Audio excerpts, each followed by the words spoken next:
parties. They say that the BJP and the NDA are opposed to and reluctant to do this on a nationwide basis because they fear losing what is a unified Hindu vote bank. The BJP's counter to that is it is the BJP that passed a resolution when it was in power, along with the JDU in alliance in Bihar, asking for a caste census, and that the new BJP under Mr. Modi is a vastly different party than what it was in the 1990s. It's not a Brahmin Baniya party. But does that cut ice? The Prime Minister today, speaking in Rajasthan on the campaign trail, accused the opposition of playing divide and rule in the name of caste. But is this a political move, a politically well thought out ploy, if you will, by the Bihar Chief Minister, A, for his own sinking political relevance, both in Bihar as well as part of the India alliance, but more importantly, can the caste census be used as a counter for Hindutva in 2024? We'll get to that and more in just the course of the next few minutes. But first, the story, the big political story coming in from Bihar, which could have ramifications across the nation ahead of 2024, and that is the release of the caste census. विकास विरोधी लोगों को देश ने 6 दशक दिए थे। 60 साल कोई कम समय नहीं होता है। अगर 9 साल में इतना काम हो सकता है तो 60 साल में कितना हो सकता था। उनके पास भी मौका था, वो नहीं कर पाए। ये उनकी नाकामी है। वो तब भी गरीबों की भावनाओं से खेलते थे, आज भी वही खेल खेल रहे हैं। वो तब भी जात पात के नाम पर समाज को बांटते थे, आज भी वही पाप कर रहे हैं। हम लोगों की शुरू से ही ये मांग रही है।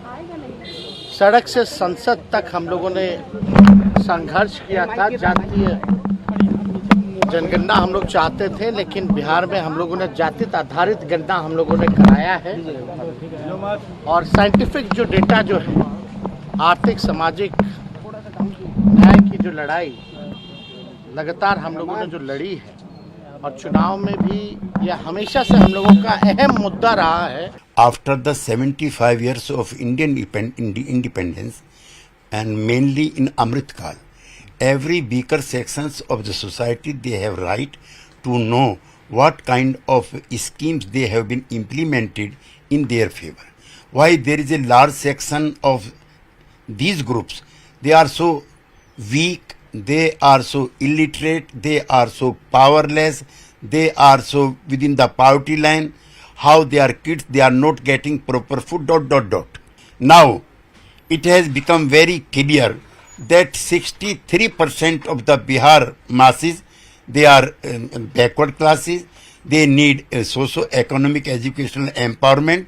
इन्हें तो रिपोर्ट कार्ड देने चाहिए थी कि 33 साल 18 साल नीतीश बाबू और 15 साल लालू यादव, ये दोनों ने मिलकर राज किया और गरीबों को क्या उद्धार किया, कितने लोगों को नौकरी दी, कितने लोगों की हालत सुधरी, ये रिपोर्ट कार्ड होनी चाहिए थी। अब ये रिपोर्ट कार्ड जातीय जनगणना का देकर के लोगों में भ्रम के सिवा और कुछ नहीं। I want to first bring you up to speed with what is the big, broad picture that the Bihar Caste Census has painted. Number one, the total population of the state is a little over 13 crores and 7 lakhs. The big finding is that the bulk of the population falls either under the OBCs, the Yadavs, etc. They are 27% of the population. And extreme backward castes, Kurmis, for example, Nitish Kumar hails from the Kurmi community, they are 36%. So between the EBCs and the OBCs, the population is about 63%. That is a big majority of both EBCs and OBCs. Scheduled castes are a little under 20%, scheduled tribes a little under 2%.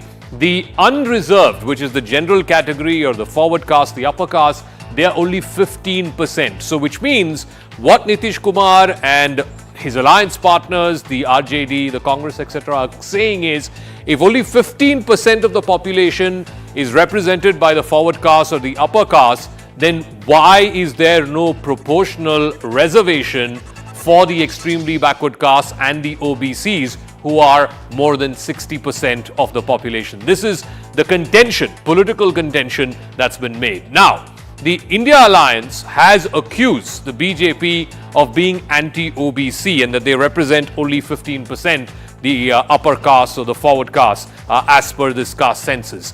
They have said that they are anti-OBC, they are anti this caste census, but this is a new BJP, certainly under Mr. Modi in the last 10 years. It's different from the tag that was attached to this party of being a Brahmin Baniya party. The biggest poster boy for OBCs in India, in the BJP right now, is Mr. Modi himself. He comes from the Teli community, that is an OBC in Gujarat.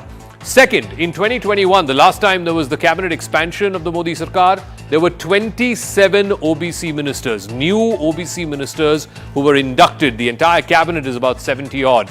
27 of them were from the OBC community.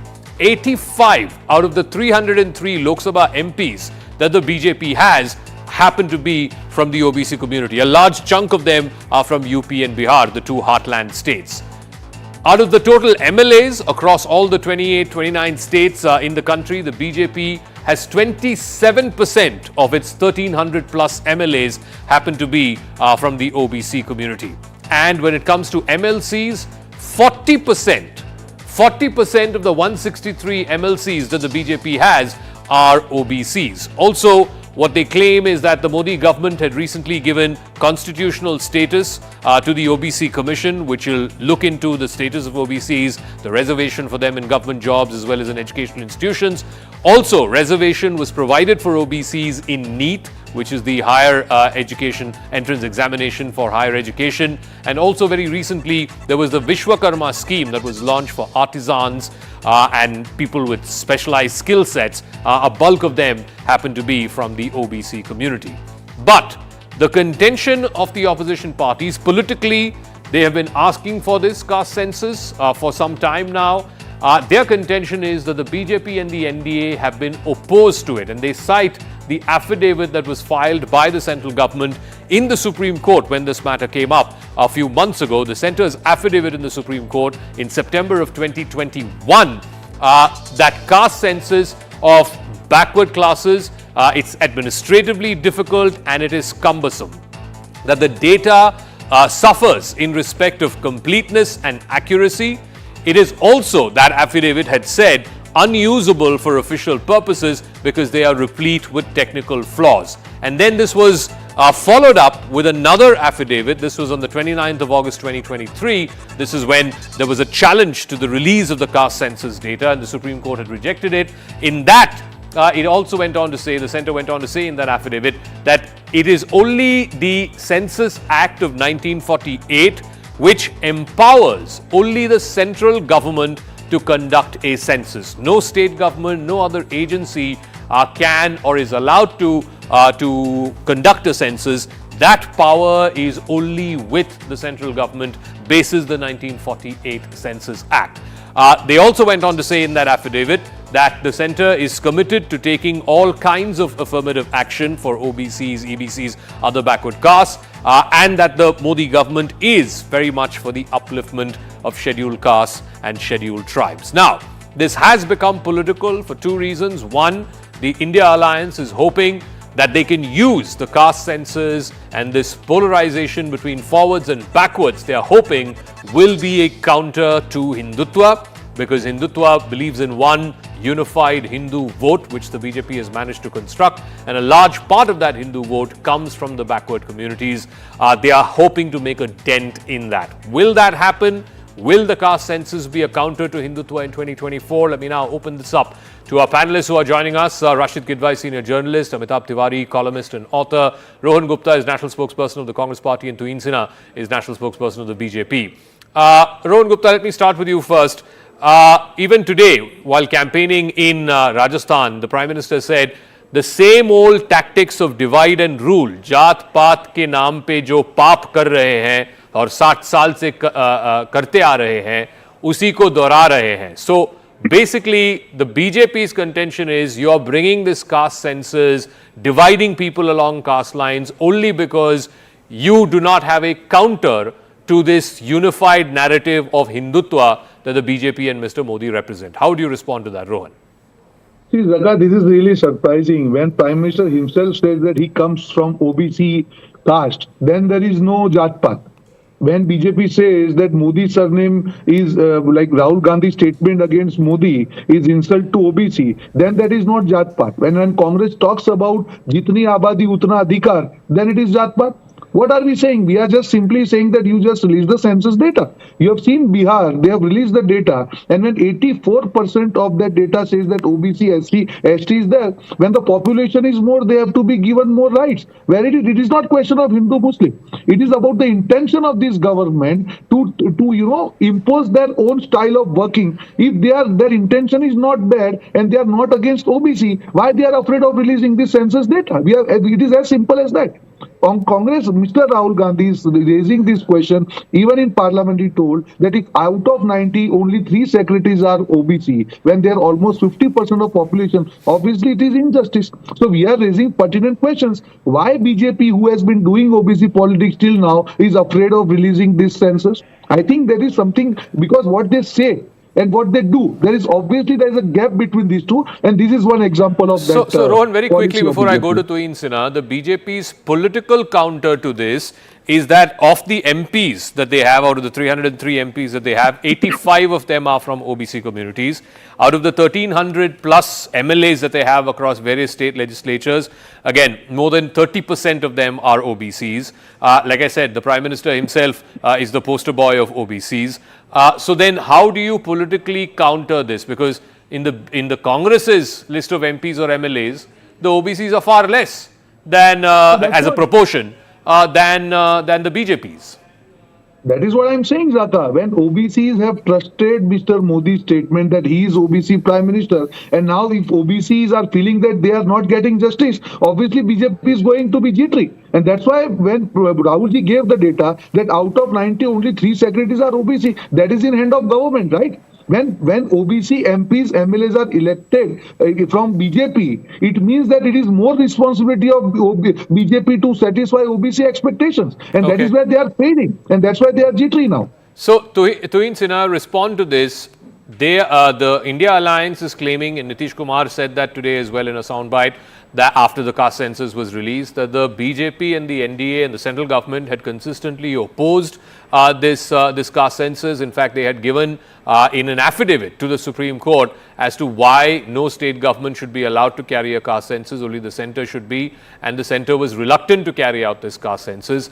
Now that this data shows that 63% of Bihar's population is either extremely backward caste or other backward caste, then the proportion of reservation should be proportional to their share in the population. Jitni abadi, utni haq. How are you going to counter this? Tuin. Good evening, Zaka. Good evening, everybody.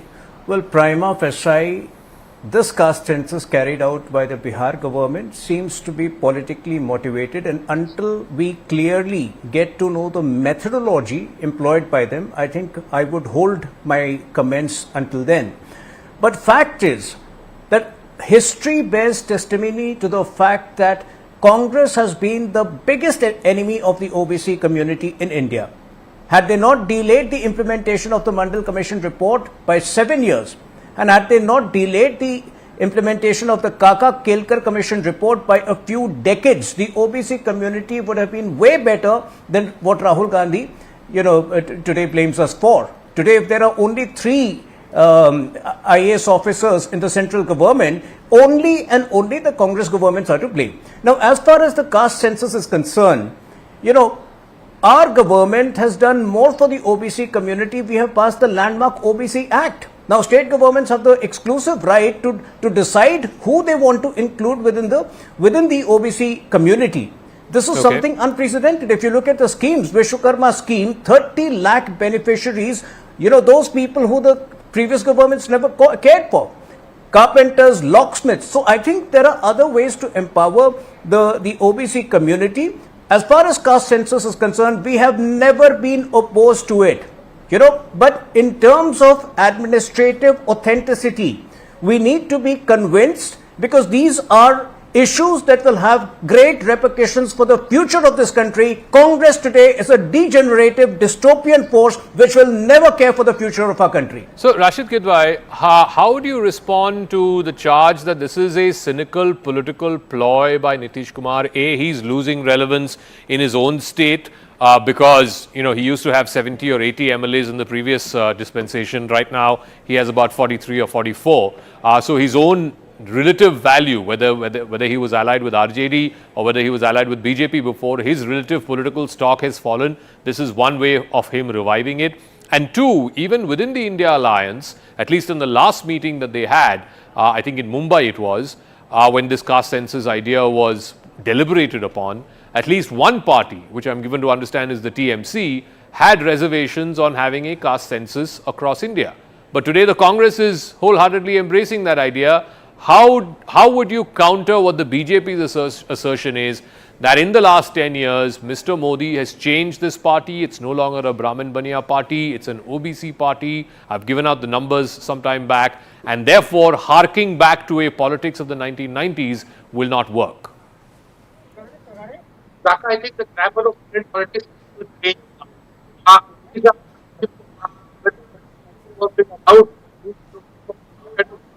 On the part.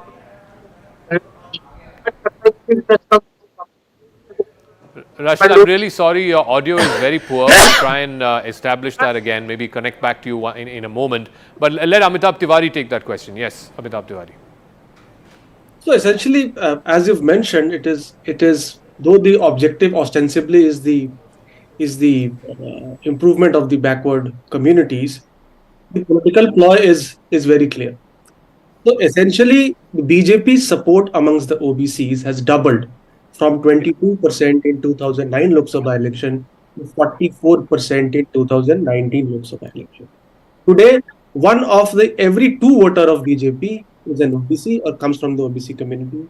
And the total vote share of Congress, which is 20%, almost that vote share of the BJP, 20% out of 38, is accounted for by the OBCs.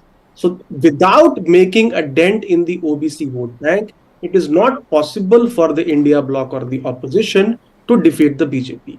So that is why perhaps the opposition feels that this unified Hindu vote theory, as you mentioned, because 80% is the Hindu population nationally, even if 50% of the 80% population votes for the BJP, that translates into a 40% vote share, which is a very high number in a Lok Sabha election. So without making a dent, it is very difficult to defeat the BJP. And that's why this caste census ploy has been thrown, you can say. Now, I would say that while it is all fine, charity begins at home. So in Bihar, 7 out of 31 ministers today belong to the Yadav community, which accounts for 22-23% of the ministry, while their population is only 14%. Number one. Number two, 4 Kurmi and Koiri ministers are part of Bihar's cabinet, whereas their representation should not be more than 2 as per the caste census today, which has been released.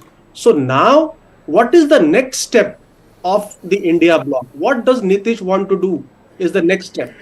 Does he want to increase the reservation for OBCs from 27 to 50% or 84%? Because see, if reservation is given to everybody, then it is no longer a reservation, it loses its sheen. Jiski jitni sankhya bhari, uski itni hissedari also means that the reservation of the EWS will have to be increased from 10% to 16%, correct? So these are the contradictions in opposition's ploy currently. We'll have to wait and watch what is the clear path. Where do we move from here? The number is 84, but what is the next step of the party? So let me put that to Rohan Gupta. Again, I come back to that point, what Amitabh Tiwari said as well, that this is a political ploy to try and divide the Hindu vote, because you realize that even if half of the Hindu vote goes to the BJP, that's a substantial number in a parliamentary election. And therefore, to do that, to divide that, this is one way of doing that, by saying that there are so many EBCs, there are so many OBCs. Why is the BJP not giving them adequate representation proportional to their share of population? Laka, first of all, assuming that all Hindu votes are going to BJP, I think it's the biggest fallacy, because most of the unemployed people today are Hindus, because we are a Hindu majority country. Most of the farmers who have been facing the death of BJP's policy, they are also Hindus. So let us not generalize that Hindu voters are with BJP. I don't agree with that. With that, what I'm saying is, one of the panelists said, Mr. Amitabh said regarding Bihar, at least they have released the census, right? Let Modi government release the census. Let us have consensus on what kind of policy the central government or state governments should have on these issues. But stopping the census data to come out, I think that is the biggest injustice to OBCs who have supported BJP for last so many years, and that's what Congress party is saying. No, but Rohan, I had Mr. Sushil Modi, who was the former Deputy Chief Minister of Bihar. I'll play out that interview after this debate. He is saying that BJP was never opposed to caste census. In fact, the resolution in the Bihar Assembly for having a caste census was passed not under this current government of JDU or JD Congress, but it was under the previous government of JDU BJP. This is his claim. See, taste of the pie is in eating, right? So if it is claiming that BJP is not against the caste census, why they are not releasing at central level? Why they are showing that there are technical reasons in releasing the census data? So I think that is what it is saying. Where you are in absolute power in central, where you are saying that you are not releasing because of the technical issues, and for the state you are saying that you are not opposed when you are out of government. I think nobody will buy that. BJP is badly caught, and always BJP's policy has been, they say something else and they implement something else. This is the biggest example. They are badly caught in their own strategy. They are badly caught in their own jumlas. So today the OBC of this country is asking, where we have supported BJP in name of Mr. Modi, why such a big injustice of not releasing the data? Even recently when the women's reservation bill was passed, and I think all political parties have shown double standards in this, but some of the opposition parties, including Congress, and I think Rahul Gandhi mentioned this in his speech as well, that there should be quota within quota for Absolutely. OBCs within the reservation for women, that 33%, and the BJP said no. So they are using this also as an example to Insina to say how they believe the BJP is anti-OBC. Tuhin. There can't be any more crassly opportunistic entity today than the Congress party. I would just request you to visit the stand of P. Chidambaram when they were in government on the issue of caste census, and I would request you to visit what Sonia Gandhi had said immediately after the passage of the Women's Reservation Bill on 9th March 2010. Today what they say is absolutely opposite of that. You are accusing, saying that the Congress wants to divide the Hindu vote. I am saying the Congress wants to divide this country. And it goes way beyond that. On the day that India was, scripting the India Middle East European corridor, he was waxing eloquent about the Chinese BRI. So, there are bigger issues over here. The tendency to divide today in the Congress is far greater, because these people, realize that is the only way they can retain their political existence. But unfortunately, I repeat again, principally, we have never been opposed to the caste census. But yes, you need to accept that administrative and technical, lacunae exist at this point of time. Until they are addressed, it is something which concerns the future of the country, and we need to go So let me go to Rashid. We finally got his line through. Apologies for that. But Rashid, why should we believe that, many are calling this Mandal 2.0? Why should we believe Mandal 2.0 will work in 2023? After all, this is not 1993. The politics of this country has changed. The economics of this country has changed. More people have seen the benefits of liberalization, getting more jobs, an economy that's growing in fast pace.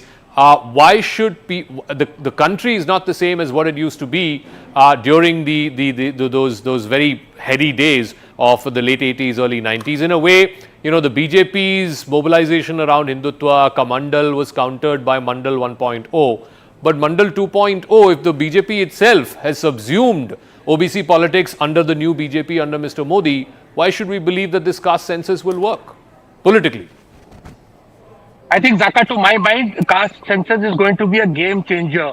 We thought that special session of parliament, the government of India and Narendra Modi, BJP is going to come up with a master stroke. Here, a position has come. It has set a cat among pigeons. It's going to be a game changer because there are so many states where caste aspirations count a lot. And that's where the number game is there. There's 63% in Bihar itself. So unless the government opens up to the idea of caste-based census and reservations, going to Supreme Court, changing, removing the 50% ceiling, etc., it is going to be very difficult. I know what you're talking about. That's the past of the BJP. BJP also transformed from being a, Brahmin Baniya, that party to, to OBC party. But now they will have to live with this new reality and respond. To answer to Mr. Tuhin Sinha, of course, the Congress in the past has changed its position, but every political party has a right to, live and learn. And that is exactly what Congress is doing. Congress has aligned itself with some caste-based parties like JDU, RJD, Samajwadi Party, DMK, etc., for its political benefit. But what about the divisions within the India alliance itself? I believe that in the last meeting, which happened in Mumbai, yes, Mamata Banerjee and the TMC were not very happy with this idea of a nationwide caste census. Yes, Zaka, that's indeed true. But see, this thing, there is a dominance of this thought that Mr. Modi and the BJP has to be checked, and this caste census, caste-based reservation is a very potent plank. It is going to, as I said, going to change the grammar of Indian politics from today onwards, because there is going to be an increased demand from all states where caste matters, and there are very few states where caste doesn't matter. So I think it will be very difficult for Mr. Narendra Modi to withstand that pressure. And Mamata Banerjee will also fall in line. Okay, so let me give the final word to Amitabh Tiwari. I mean, there's an old saying, in India, you don't cast your vote, you vote your caste. That may have been true of the 90s, maybe even the early 2000s. But in the last 10 years, has the caste, the whole particularly backward caste sort of political matrix, been subsumed by the BJP because of this larger-than-life figure, Mr. Modi? And Mr. Modi himself comes from the OBC community. Like I said, he's the biggest poster boy of the OBC community today. But can the opposition make a dent, not just to that image, but also to this caste calculus, to this caste arithmetic, by saying that, look, while the BJP opposed this in an affidavit to the Supreme Court, we are the ones who have released it. We've done it in one state, and if we were to come to power in the center, we will do it nationwide. See, I would say it looks difficult at this point of time. And the reason is because, as you've said, in the last 10 years, politics has moved beyond caste as well. Now, BJP has given a tadka of class politics to caste politics. You would not believe in UP, the Access My India exit poll says that only 4% people voted on the basis of caste. So when a OBC voter goes to the polling booth, is he an OBC or a poor or a very poor voter? The identity of the voter has changed, or perhaps changed, from caste to class. And that is what is going to complicate matters for the opposition. The opposition still perhaps believes that caste is the most determining factor for voting in India. It is just one of the factors. Leadership, organizational strength, beneficiary status, and a myriad of other factors also determine what people vote on. So it may not just be a master stroke, but of course, opposition this time is driving the agenda. That cannot be mistaken. So very quickly, Amitabh, what would be the BJP's counter to this then? No, so BJP's counter is ready in the form of the implementation of the Rohini Commission report. If this matter gains momentum, BJP is likely to put the Rohini Commission recommendation wherein it would give a quota within quota, so a higher representation to the EBCs and the lower EBCs, reducing the representation of the Yadavs, Kurmis and the upper EBCs, and play on the wedge between the upper and the lower OBCs as it has been in the past. Okay, we'll leave it at that. Thank you very much to all our guests. This is certainly a big decision, no doubt about it, and the opposition state Bihar has sort of set the ball rolling on this. The BJP will have to counter this both at the state level and of course at the national level. But I want to go across to Sushil Modi, who is a Rajya Sabha MP and former Deputy Chief Minister of the state. Sushil Modi ji, बहुत बहुत धन्यवाद हमारे साथ जुड़ने के लिए. आज बिहार की सरकार ने वहाँ कास्ट सेंसस का डेटा जो है रिलीज किया है. उसके मुताबिक 63% आबादी जो है वो बैकवर्ड कास्ट है, या तो ओबीसी है नहीं तो ईबीसीज है, एक्सट्रीम बैकवर्ड कास्ट है. और वहां की सरकार की कहना यह है कि बीजेपी हमेशा इसको ओपोज करती आई है, इंक्लूडिंग सुप्रीम कोर्ट में, जहां एफिडेविट फाइल करके केंद्र सरकार ने यह बताया था कि ये फीजिबल नहीं है. इसको आप कैसे रिस्पॉन्ड करेंगे? किसी मना किया, नाम बताएं. ये झूठा प्रचार कर रहे हैं. ये तो हमारी सरकार का निर्णय है. जिस सरकार ने यह निर्णय लिया कि बिहार में कास्ट सर्वे होना चाहिए, उसमें क्या ये आरजेडी थी शामिल सरकार में? और लालू यादव से पूछे कि 15 साल मुख्यमंत्री रहे पति पत्नी, उस 15 साल में कास्ट सर्वे क्यों नहीं कराया? और ये तो जब बिहार में बीजेपी जेडीयू की सरकार बनी, उस सरकार का यह निर्णय है. जिस मंत्री परिषद की बैठक में बीजेपी के 14 मंत्री शामिल थे, जदयू के तो केवल 10 मंत्री थे, आरजेडी तो उसमें सरकार में थी नहीं. और देखिए, जब बिहार विधानसभा और विधान परिषद में जब प्रस्ताव पारित हुआ, उसमें बीजेपी सरकार में शामिल थी. ये हमारा रिजोल्यूशन था, हमारा प्रस्ताव था. और जब बिहार के मुख्यमंत्री और झारखंड के मुख्यमंत्री पीएम से मिलने गए, उस डेलीगेशन में डॉक्टर दीपक प्रकाश, जो झारखंड के बीजेपी के अध्यक्ष हैं, वो शामिल थे. श्री जनक राम बिहार सरकार के मंत्री शामिल थे. इसलिए बिहार के अंदर कास्ट सर्वे का जो निर्णय हुआ, वो बीजेपी की सरकार में निर्णय हुआ. ये बात अलग है, उसके बाद सरकार चली गई और इन लोगों ने इस काम को पूरा किया. लेकिन जो कास्ट सर्वे का निर्णय था, वो बीजेपी सरकार का निर्णय था. हमने कभी भी कास्ट सर्वे का विरोध नहीं किया है. लेकिन सुशील मोदी जी, ये बताइए, आपको नहीं लगता कि ये अभी एक बड़ा मुद्दा बन जाएगा 2024 के चुनाव के लिए, और ऑपोजिशन इसको मुद्दा बनाएगी ही, और इसकी वजह से क्या इंडिया अलायंस को एक तरीके की बूस्ट नहीं मिल जाएगी 2024 के पहले? कोई अगड़ा पिछड़ा नहीं होगा, पूरा समाज मिलकर वोट करेगा. और जो पूरा पिछड़ा समाज है, वो नरेंद्र मोदी के साथ खड़ा दिखाई पड़ेगा. देखिए, बिहार के अंदर 40 एमपी हैं, इसमें 19 एमपी ओबीसी समाज से आते हैं. बिहार के अंदर ओबीसी की सबसे ज्यादा संख्या बीजेपी के विधायक और सांसदों की संख्या है. इसलिए मैंने कहा वो जमाना चला गया कि जब लालू यादव, मुलायम सिंह यादव ये बैकवर्ड पॉलिटिक्स करते थे. आज पिछड़ा समाज पूरी तरह से बीजेपी के साथ खड़ा है. और आज ये लोग केवल माई समीकरण में सिमट गए हैं. इनके पास पिछड़ों की केवल 1-2 जातियां रह गई हैं. बिहार के अंदर उपेंद्र कुशवाहा आज किस पार्टी में है, किसके साथ है? वो नीतीश कुमार के साथ नहीं है. आरसीपी सिंह किसके साथ है? जीतन राम मांझी किनके साथ है? चिराग पासवान किनके साथ हैं?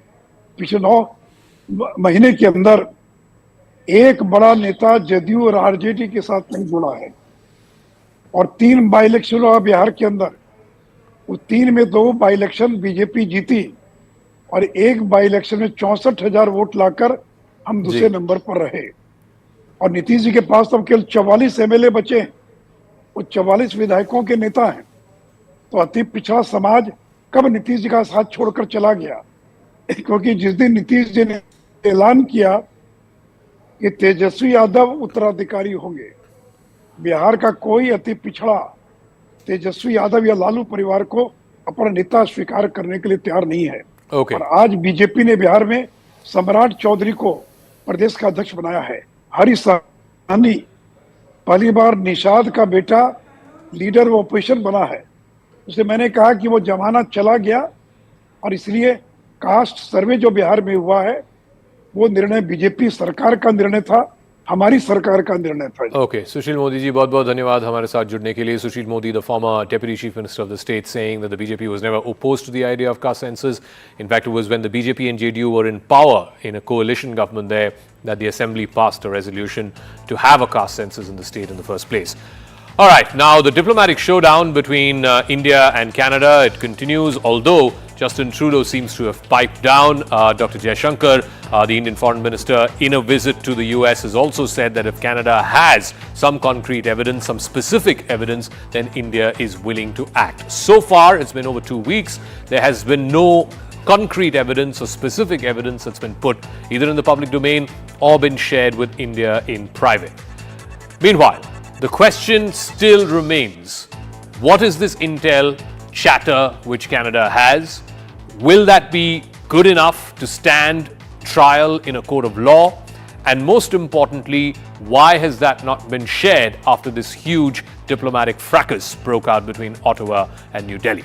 Amid this diplomatic showdown, I spoke with former director of the Canadian Security Intelligence Service, Ward Elcock, about what kind of chatter the Canadians possibly could have, if at all they did, whether it will stand test in a court of law, and most importantly, why was Niger not afforded protection and security by Canadian officials despite knowing that there were threats to his life? This is Ward Elcock, the former head of intelligence in Canada.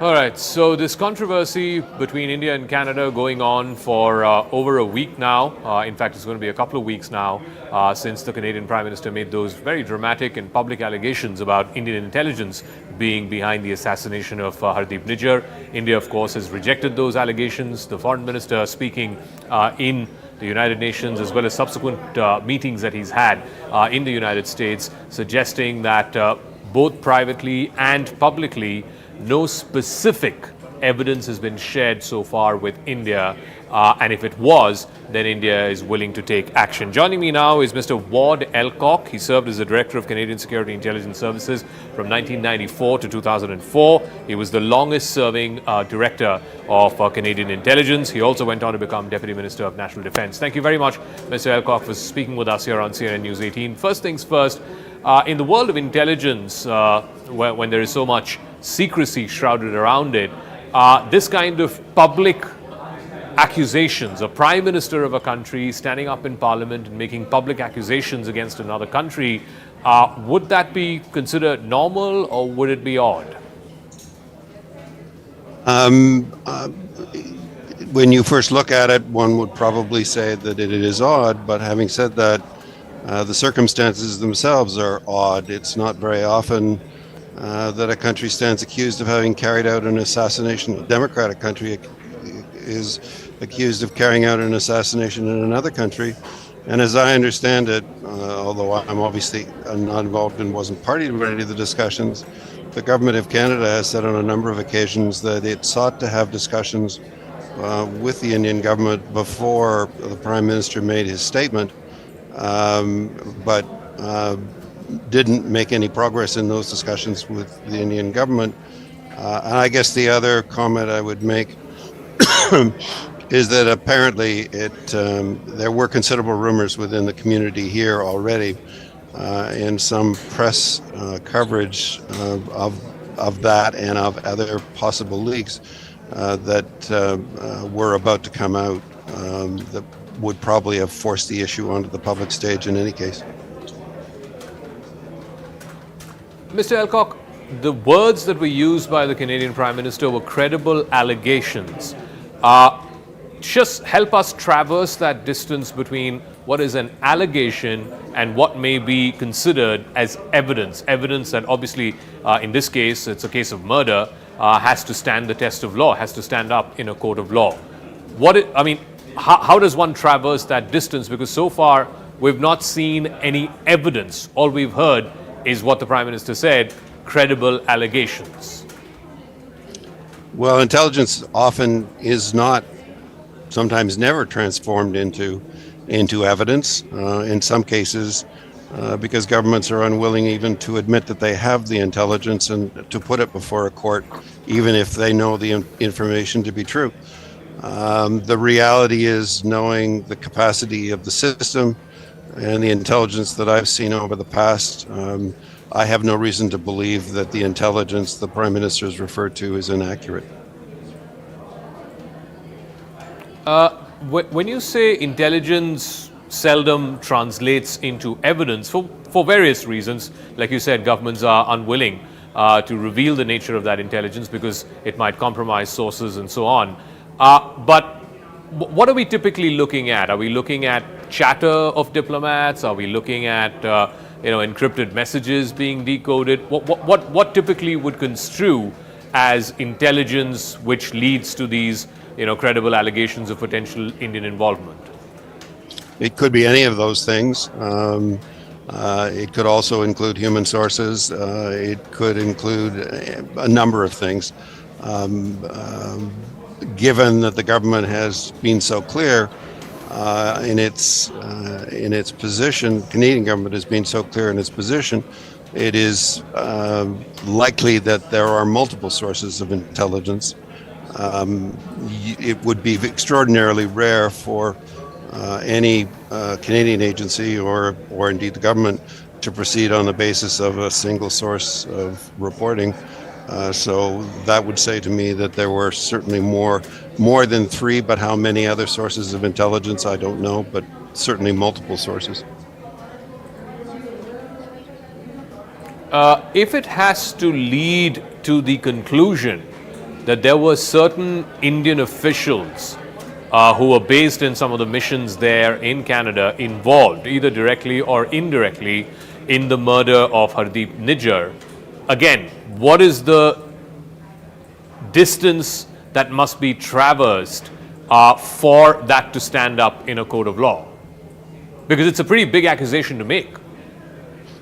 The reality is, it seems to me that these kinds of accusations are not things that are ever going to be tried in a court of law. They're really things that have to be settled at an intergovernmental level. And I think the Canadian government at this point has, while it has taken the position that it would like to meet with the Indians on the subject, so far the Indian government has taken a position which seems to be much more like a distraction strategy rather than an attempt to address the issue. So multiple Indian government officials, including the foreign minister speaking last week in his various engagements in the United States on the sidelines of the UNGA and his meetings in Washington, has said that if anything specific is shared by Canada, then India will look into it and India will fully cooperate. What does that mean to you? Does it mean that so far Canada has not shared anything that can be acted upon by the Indian side? I'm not quite sure what the Indian view of how they would like to proceed is, frankly. I think the signal that I have seen, to the extent that, and both of us are looking at it from the outside rather than from the inside, the government of Canada, I think, has suggested that the Indians, while they may be saying they're willing to look at any information that's provided, they're not willing to sit down and have a discussion of the issue. The other curious part about this story was, excuse me, Mr. Nijjar's son coming out and speaking to Canadian media this week, and where he revealed that his father had regular meetings with Canadian intelligence officials, sometimes once or twice a week, in the days leading up to his death. And yet, there is other reporting which suggests that Mr. Nijjar was alone at the time that he died. If his life was indeed under threat, and if he was having these multiple meetings in the weeks leading up to his death with Canadian intelligence officials, why wasn't he given any kind of protection? The service wouldn't, in any case, have provided protection. It would have been provided, presumably, by a police agency, certainly not by the service. I can't speak to the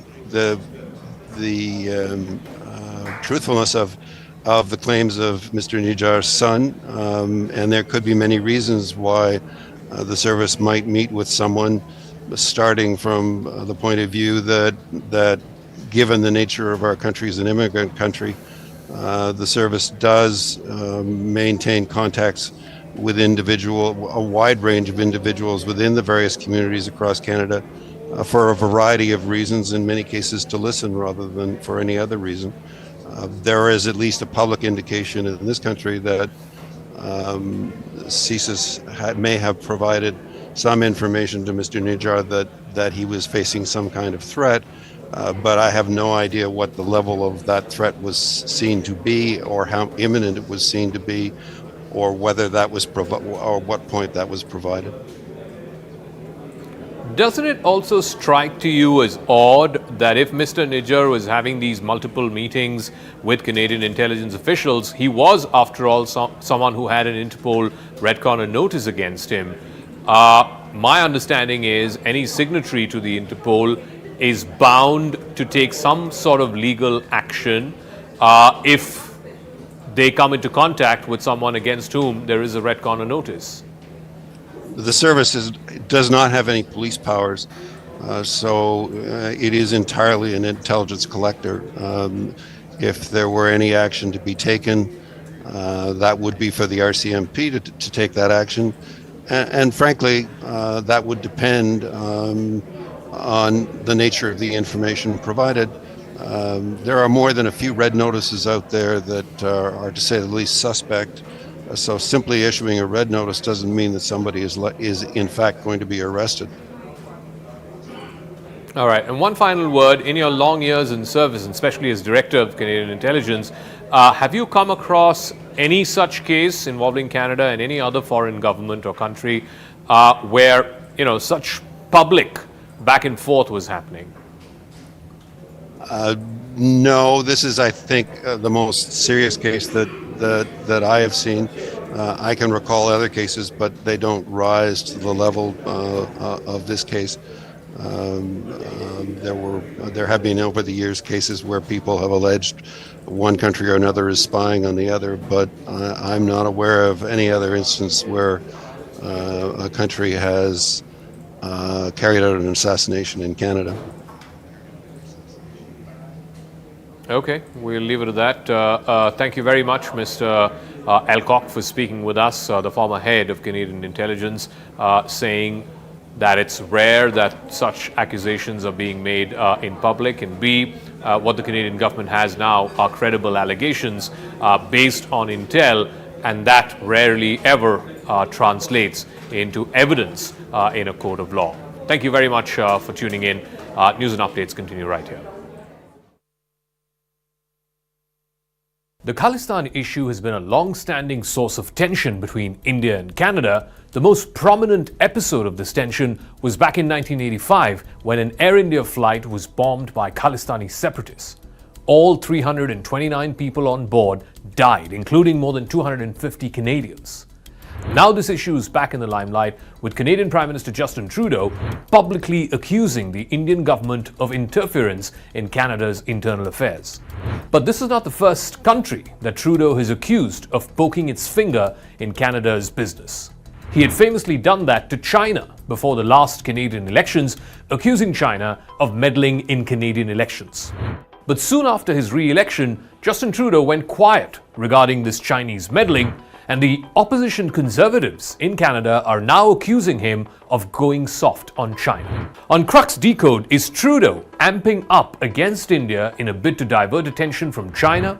Is he throwing Ottawa's relationship with Delhi under the bus only to save its ties with Beijing?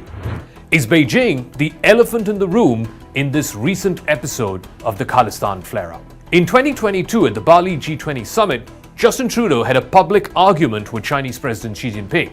Xi was seen schooling Trudeau about how to deal with international affairs in a more weighty fashion, particularly when it comes to accusations made against a foreign government.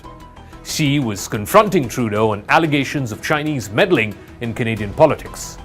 Though Trudeau supporters claim that he stood his ground and this episode illustrates China's bullying, it was clear that the world's second most powerful man thought that Trudeau was a lightweight.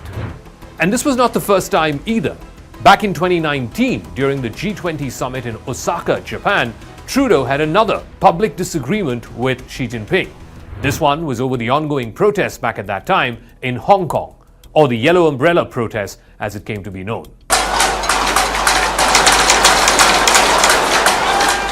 Xi Jinping criticized Trudeau for interfering in China's domestic affairs, to which Trudeau responded by emphasizing Canada's commitment to human rights and freedoms. Following the confrontation with Xi Jinping, Justin Trudeau made this issue of Chinese interference a central element of his re-election bid in 21-22. He also accused China of attempting to exert an oversized influence in Canadian affairs, including allegations of espionage and meddling in domestic politics. Trudeau's government took steps to strengthen Canada's position against Chinese influence and also to protect its national security. Trudeau won the election, and many say a part of the reason why he won was raising this China bogey.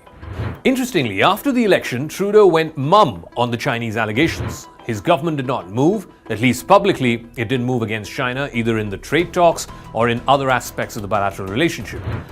The orders were clear to try and keep the focus away from Chinese interference, or so-called Chinese interference in Canada's internal affairs.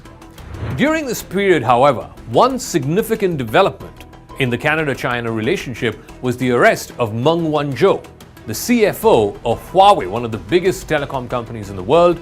Meng also happened to be the daughter of the company's founder. Her arrest in pretty dramatic fashion happened in December of 2018 in Vancouver. In retaliation, China detained two Canadian nationals, Michael Kovrig and Michael Spavor, on espionage charges. This led to a prolonged diplomatic standoff between Ottawa and Beijing, and finally, in September of 2021, a deal was struck to release Meng Wanzhou in exchange for the release of the two Canadian detainees, effectively ending this contentious situation. This decision was seen by some as a concession by Canada to China. In fact, Trudeau was roundly criticized for giving in to Chinese bullying. Now, as Canada's political landscape evolves, Justin Trudeau's government appears to be amplifying its stance on the Khalistan issue. It's raising questions about alleged role of Indian agents in the killing of a known Khalistani activist, Hardeep Singh Nijjar. Nijjar was shot dead outside a Gurdwara in Surrey in British Columbia. Trudeau's government is now accusing the Indian government's spy agents of being behind that killing. Trudeau, in fact, chose to rather dramatically make those allegations public by speaking in the Canadian Parliament. But over a week later, there's been no hard evidence provided to back those claims either publicly or in private to Indian officials about the possible involvement of Indian agents. Critics argue that Trudeau may be using the Khalistan issue as a means to divert attention from his rather soft stance when it comes to China, and in particular, the Meng Wanzhou case. Trudeau's recent comments and actions related to Khalistan, including his meeting with Sikh leaders and expressions of support for the Sikh community, have drawn the ire of the Indian government. India has been long concerned about Canada providing an open platform for pro-Khalistan activists and has repeatedly urged Canada to take action against these individuals and groups. The Indian government claims it has provided the Canadian side with more than a dozen names of alleged Khalistani activists who are wanted for very serious crimes in India. India is also moving to seize some of the properties of these accused persons and also cancel their PIO and OCI cards through which they could regularly travel to India without a visa. The complex interplay between Canada's foreign policy, particularly vis-a-vis China, the release of Meng Wanzhou, and now its stand on the Khalistan issue makes for a nuanced game of chess. While Trudeau initially accused China of meddling in Canadian politics and took a firm stand on issues like human rights in Tibet and in Hong Kong, his government's handling of the Meng Wanzhou case culminated with her release. That seems to suggest a little more conciliatory tone. This shift has raised concerns about potential compromises in Canada's foreign policy. It does reflect a little more of a pragmatic approach, which prioritizes the release of detained Canadians and economic considerations, namely trade with China, over being vocal and criticizing China's actions. Critics also argue that this apparent softening may have implications for Canada's broader position when it comes to human rights. Now, while it's possible that Trudeau's government may be using the Khalistan issue to divert attention from its China-related policies, what is also clear is that using the politics within immigrant communities to shape foreign policy may not be a particularly good idea. Like in the case of India, a minority community of Sikhs, and that too within that a very tiny sliver who are politically well connected, happen to be muddying Canada's overall relationship with India. Similarly, Chinese immigrants and immigrants who came from Taiwan into Canada have been playing a crucial role In the earlier tough stand that Trudeau took against both the Chinese government and the CCP, Canada's approach to these contentious issues will continue to be closely monitored both by its citizens and the international community as it tries to balance its relations with both India and China. Trudeau may soon find that having one step in the Chinese boat and another in the Indian catamaran may only result in Canada drowning.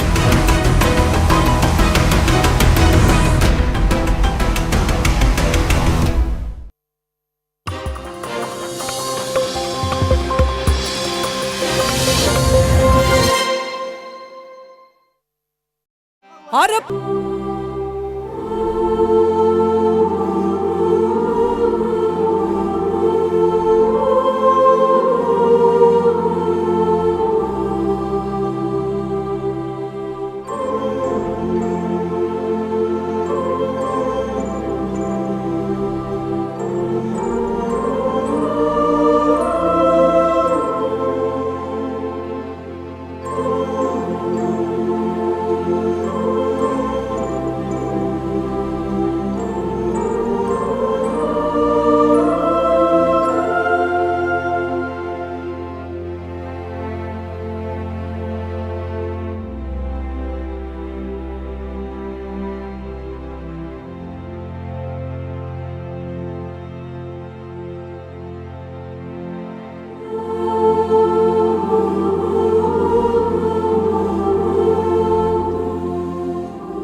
Namaskar, this is First Post and you're watching Vantage with me, Palki Sharma.